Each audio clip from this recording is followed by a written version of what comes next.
Ma'am, I must protest. Last week, senior officers who work in this building issued a statement declaring they would not be investigating the unlawful Christmas party held in Downing Street last year. The statement claimed a criminal inquiry is not possible because there is, quote, an absence of evidence. Correct me if I'm wrong here, ma'am, but the whole purpose of a police inquiry is to gather evidence. But because your officers are unwilling to get off their backsides and find it, my team are bringing that evidence direct to Scotland Yard. First, though, for the benefit of the Metropolitan Police, let's remind ourselves what the rules were in December 2020.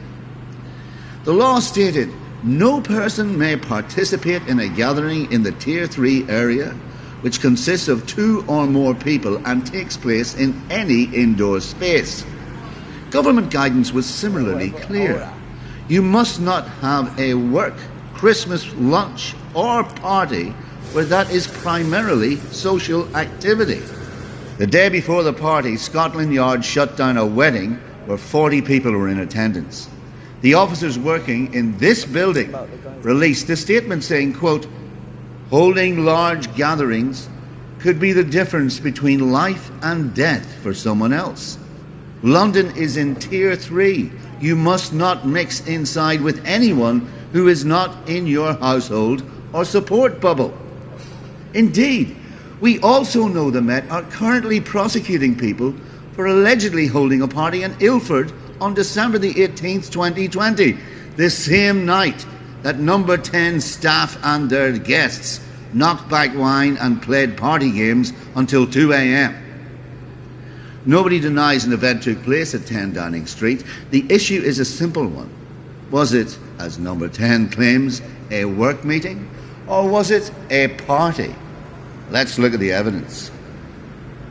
It's now been established that invitations were sent out by the press team 3 weeks before the event and that invitees included people who don't work in Downing Street. The invitation said food and wine would be served and there would be an exchange of gifts. Some people wore Christmas jumpers to the event, while others brought secret Santa presents. According to one person who was there, you might call them a witness, quote, everyone was packed shoulder to shoulder.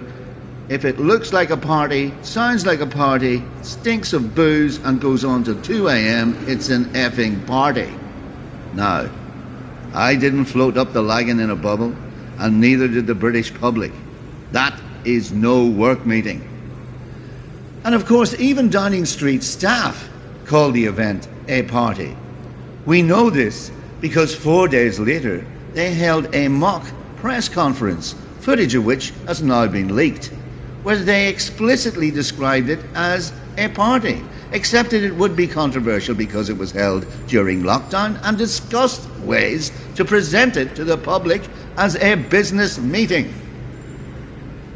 Of course, if Metropolitan Police officers are worried about an absence of evidence that a party took place, they would do well to remember that the numerous people not employed at Number 10 who reportedly attended the party could only have gained access to it by coming to the gates of Downing Street and giving their names to a Metropolitan Police officer. But Scotland Yard is refusing to investigate. Why? When did we stop caring about truth and accountability? It's not a rhetorical question, ma'am. The police serve the public. We do so without fear or favour, and we do so to the letter of the law. The letter. Our leaders partied while families were separated, and our citizens died in their thousands. Jesus, Mary and Joseph, led by the wee donkey. Who exactly does the Metropolitan Police work for, ma'am? Our citizens? Or Boris Johnson?